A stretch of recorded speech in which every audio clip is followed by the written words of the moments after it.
58 urteko gizonezko bat hilda Angelun gauerdi inguruan Espainiakarrikan eraikin batean piztu den sute bat tarteko. 20 urteko emazte bat ere artatu behar izan dute ospitalean, baina onik da. Suaren nondik norakoak ikertzen ari da oraindik polizia.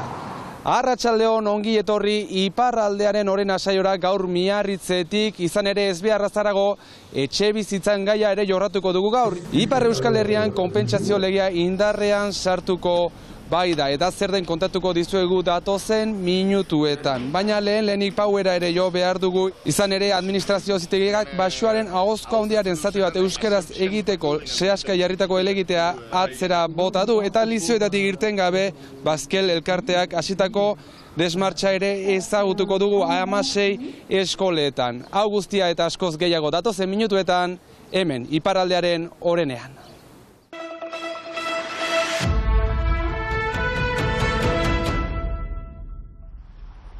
Paueko administrazio auzitegiak Baxoaren ahozko handiaren zati bat euskaraz egiteko sehaskak hasitako urgentziazko prozeduraren aurka ebatzi du. Helegitearen bitartez, 2019an Euskararen erakunde publikoa, Hezkuntza Ministeritza eta sehaskaren artean sinatutako akordioa betetzea eskatzen zuen iparraldeko ikastolen elkarteak. Baina Paueko auzitegiak hau ez zela prozedura egokia ebatzi du. Baginakien epaile bati galdetzen zitzaiolaik estatuaren kontra jokatzea ausardia handia berzola. Horrelako erabaki hartzeko, beraz ez gira sobera harritua, ez dezan segirarik eman gure galderari. Pena da, akats tekniko batean oinarritzen da gibelatzeko eta ez du funtsa epaitzen. Badakigu, gure hitzarmenak balio bat baduela, badakigu zer idatziaren hitzarmen hortan, baruroski epailea ez da usartu hori aplikarazten. Ebazpenak dioenez, otsailean eta apirilean ikastolako ordezkariek Bordeleko errektoretzarekin izandako bilkuretan, azken honek esplizituki aukera hori ez zela ikasle guztientzat adierazi zuen ahoz, eta epaileak adierazpen hori erabaki administratibo irmotzat hartu eta ondorioz, sehaskak hasitako prozedura desegokia dela ebatzi du. Honen ordez, Baxuako proba euskeraz ez egiteko erabakia edo muga bertan behera uzteko eskatu behar zutela dio. Saiatu nahi ginoen bide juridikotik ibiltzen, baina badakigu, oinarrian, azterketak frantsez pasaraztea erabaki politikoa da. Eta erantzun egokia politikoa izan behar da. Beraz, gaurdanik segetuko dugu, bide politikotik, karikatik, desobintziaren bidetik, lortu behar dugu azterketak euskaraz egitea, gibelapenik ezin dugu onartu, beraz ez gira hortan gelituko eta bidean eta karrikan aurkituko dituzue.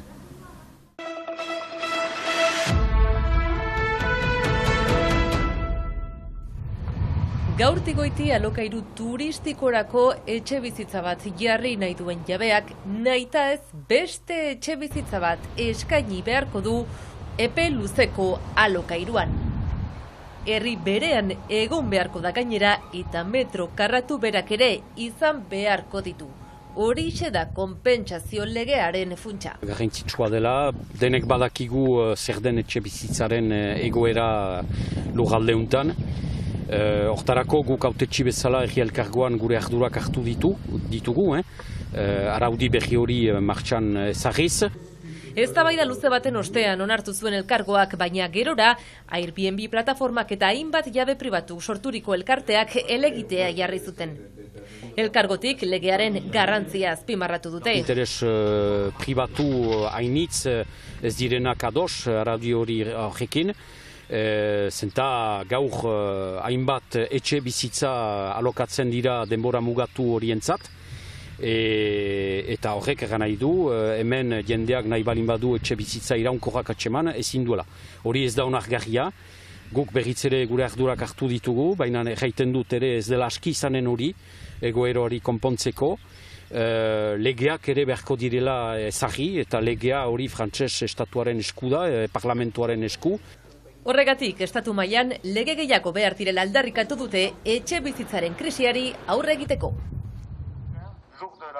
Krisi horrek bultzatuta hainbat desmartxa hasi zituen alda elkarteak, eta konpentsazioa bera ere, handi batean, beren lanaren fruitu izan da. Legeari jarri zaion helegitearen aintzinean lanean jarraituko dutela eta edozein dela ere auzitegien erabakia borroka bide berri bat ere mahai gaineratu dute gaur. Eraikin batean jabekidetasun araudiak debekatzen balin badu etxe bizitza turistikoak izaitea, eta hori gehienetan hala da, zenta jabekidetasun araudiak gehienetan ez du onartzen aktibitate komertziala izaitea eraikinean, salbu batzuetan lehen mailan.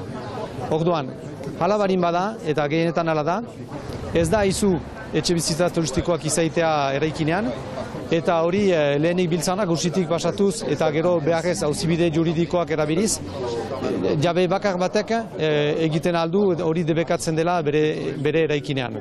Orduan guk identifikatzen barin badugu araudi hori ez dela respetatua eraikin batean, hurbilduko gira hor bizi diren jabeetaz eta proposatuko diegu haien laguntzea desmartxa horien egiten. Ez dira zailak, denbora hartzen aldute, zenta badira epe batzu errespetatzeko, baina ez dira zailak, eta auzitegiak jadanik aztertu dituzte horako kasuak, eta errandute Airbnb bezalako etxebizitza turistikoak alokatzea aktibitate komertziala dela, eta hori gehienetan ez da izu egitea. Kori Male miarriztarra izan da prozedura hau abierazten lehenetako bat. Maman habite dans l'immeuble qui est juste derrière moi. Bere ama eraikin horretan bizi baita, eta 14 bizitza badaude ere, soilik 2 apartamentu daude okupatuta urte guztian. Hotsak eta etengabe aldatzen diren bizilagunak kezkatuta, eta Kori Male berak ere etxe bat olokatzeko dituen ezintasunak ikusita, aldarengana jo zuen zer egin zitekeen ikusteko, eta beraien jabetasun araudian debekatua dagoela jabetu dira, eta prozedura administratiboa abiarazi zuen. Et que je veux pas que ça arrive aux autres. Donc j'ai appelé Alda. Prozedura benetan erraza dela eta berdina egitera bultzatu nahi ditu gainontzeko jabeak.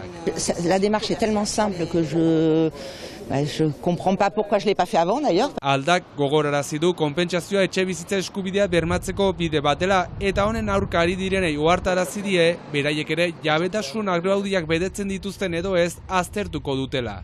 Horrez gain, elkargoari ere estatus aldaketa edo etxe bizitza turistiko izateko baimena eman aurretik, eraikinetako jabetasun araudiak ahalbidetzen duen edo ez begiratzeko eskatu die, besteak beste Niza inguruan egiten den bezala.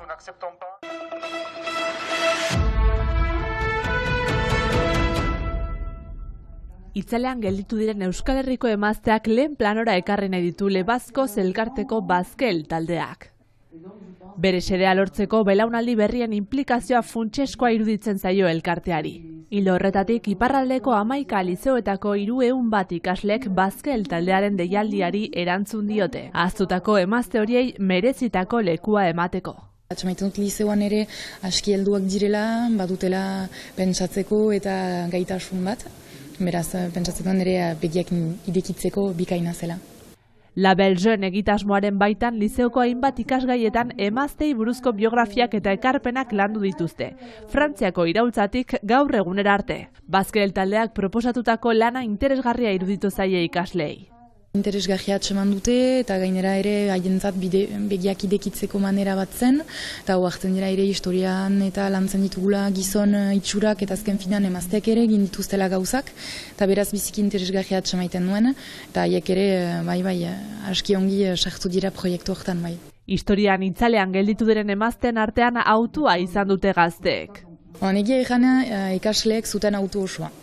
Eman hainen lista bat eta zuek auta, ikus zer nahiago duzuen autatu, edo izenarekin, edo garaia, edo profesioa, eta initzek hautatu dute profesioari egira, batek hautatu du Dolores Ibarruri, zenta justuki haizen politikaria ikusi zer egin duen, eta gero landu du Dolores, beste batzuek idazleak, biztiki Madalena Jaurrik Berri, Catalina de Erauso, orain gaur egun gerotagiago entzuten ditugu, baina egia da mementu batez ez dikin nituela ezagutzen bat ere.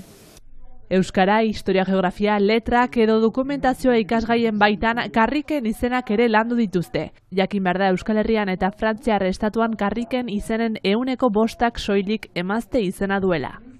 Bai, galegin diet ikasleak beraz haien egi desberdinetan emazten izena sekatzea, karrika izenak, eta Ondoni Bane Garazin aldean egia maiz Elizako karrika eta Pilota Plaza karrika edo olako izenak dira, eta kostaldean ere emazte izen gutxi. Eta pixkat haiek ere bitxiat maiten zuten azken finean nolaz emazteen izenik etzen agertzen. Eta gero sigira pixkat emazte desberdinen putretak edo itxurak lantzen. Karriken izenaz gain kontrazepzioaren gaia ere landu dute. Gero landu dugu ere adibidez bideo bat pilulari buruz eta kontrazepzioari buruz, eta hor hartu dira ere bizki berant etorri zela azken finan kontrazepzioaren eskubidea, baita ere abortoaren eskubidea, eta azken finan hainitzak egiten bizki unkitua izan naiz, da gaur egun ditugun albide guzi horiek dola guti arte ez ziren, eta biziki unkigarria zen erenetako, azken finan ikusten baitut zerbait ekarri diedala. Burututako lan honen bidez Baskel taldeak ikasle gazten laguntzarekin justizia egin nahi izan du berdintasunean oinarritutako gizarte bat lortzeko asmoz.